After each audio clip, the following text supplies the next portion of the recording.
Hi, I'm Pastor Dave with Declaration Church.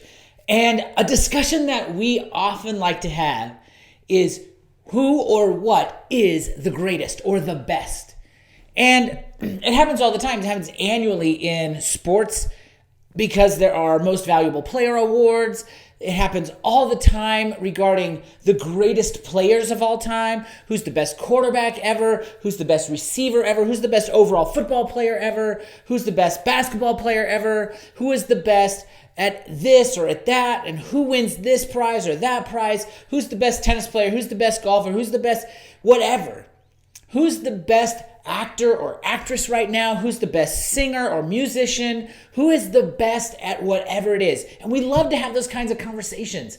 We love to debate those kinds of topics. People say, oh, Tom Brady's the greatest quarterback of all time. And people will talk about that. Well, I don't know. What if you put, Joe Montana with that team and coach? Or what if you put Tom Brady with one of these loser teams? What happens then? Or what? And people like to debate those kinds of things.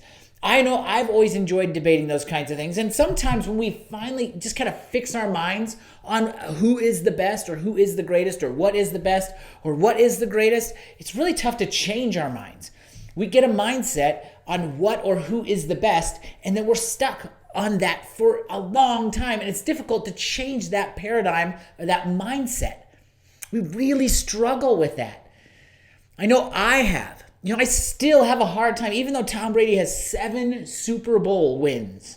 7. I still have a really hard time thinking that if John Elway was in the exact same position, he wouldn't have the exact same results or better.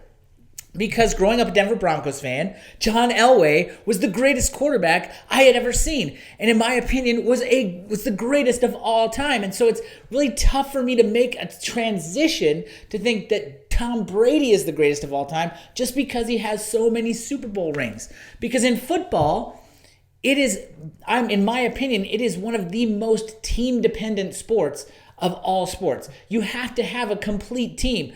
There are 22 guys that start offense and defense, and then you've got special teams on top of that. And so you've got to have a complete team to win at football.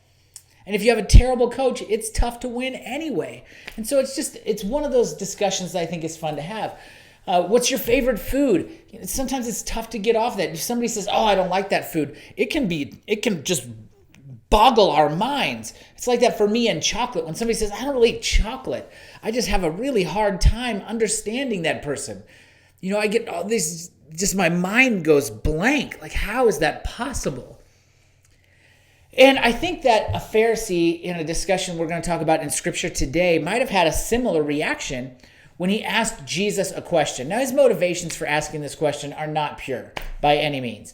It says he comes to test Jesus. And so his motivations are impure to start with. But I believe he was probably absolutely shocked out of his mind with Jesus' response to the question.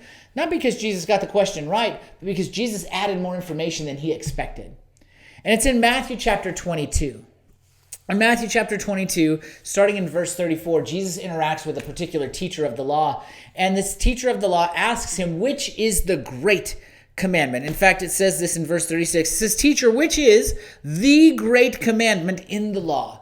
He wants to know what's the top commandment? What's the most important thing to do? What is the number one, A1 overall most important law in the entirety of the Scripture? And he's asking Jesus this because he really wants to see what Jesus' response is, and he's trying to trap Jesus in something. And Jesus responds, and it says in verse 37, and he said to him, so Jesus said to this Pharisee, this teacher of the law, you shall love the Lord your God with all your heart and with all your soul and with all your mind. So he responds correctly, but he doesn't stop there. And I think that is where everything gets turned on its head. The Pharisee's like, okay, you got that right. But then Jesus says in verse 38, this is the great and first commandment, and continues. Verse 39, and a second is like it.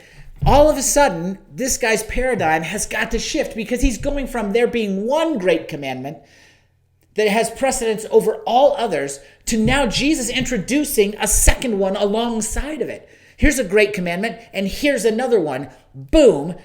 And I think that probably really threw him off. It would have thrown me off if I was of that particular mindset. If I thought that was the only one, I'd have been, whoa, wait, what? A second? A second? There's a second great commandment? I'm sorry, what?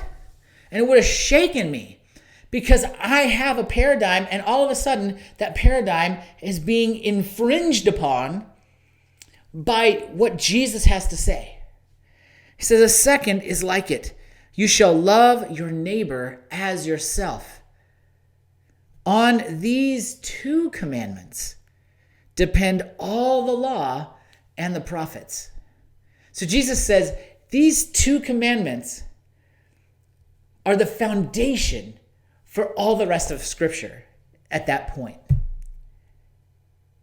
The two commandments together are the most important thing, and everything else hinges on those two commandments. And I think that had to blow his mind. And it probably should blow ours as well, because we oftentimes don't pay attention to at least one of those two things. Both of them center on one word: love. You have to love the Lord your God with all your heart, with all your soul, with all your mind, and with all your strength. And you have to love your neighbor as yourself. So you have to love to fulfill the law of God. You have to love other people. You have to love God. And you have to do those things equally well. And the rest of the law and Scripture, all of those things, all the other laws, no false witness against your neighbor, don't commit murder, don't commit adultery, all those other things, they all hinge on those two things. If you love your neighbor as yourself, you're not going to pursue their spouse, because that's not loving. If you love God with all of your being, you're not going to go and pursue things that are against what God says is best for you or says is right and good, because that's going to damage your relationship with God. You see, loving God and loving others, everything else falls and hangs on those two things. And if we can do those two things well, we're going to avoid breaking any other laws that might exist in Scripture. Because everything is about loving God and loving others. That's God's economy. That's how God operates.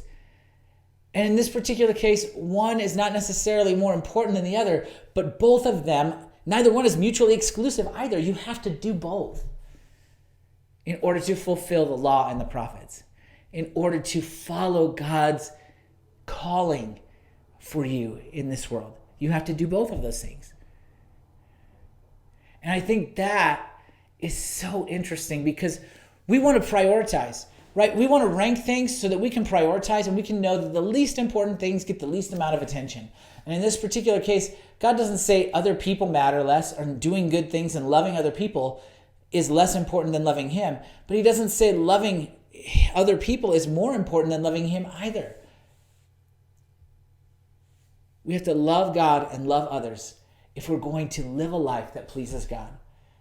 And so I want you to take 5 minutes today and just evaluate your life, yourself, your actions, your plans on those two things. And say, how am I doing in loving God and loving others? How am I doing in loving God and loving others? Evaluate that. Take a few minutes. Pray. Ask God to give you insight and enlightenment in that area so that you can understand how to love God and love others better where you are in what's going on in your life. And you can start taking steps forward in your walk with Jesus by following those two commandments: to love God and to love others, so that the world around us sees Him for who He really is, a loving Father that will stop at nothing to have a relationship with each and every one of us. And that includes you. I hope this has been a challenging and an insightful video for you. I hope you liked it. If you liked the video, if it was challenging for you, if it brought you some encouragement or some hope, just give the video a like, smash the like button, subscribe to the channel so that every time we post new content, you're notified. Because I hope that you and I can continue to walk through this life on our journey with Jesus together. Thank you for allowing me to be a part of that journey today. I look forward to taking more steps with you as we go forward. As always, I'm Pastor David, and I'm out.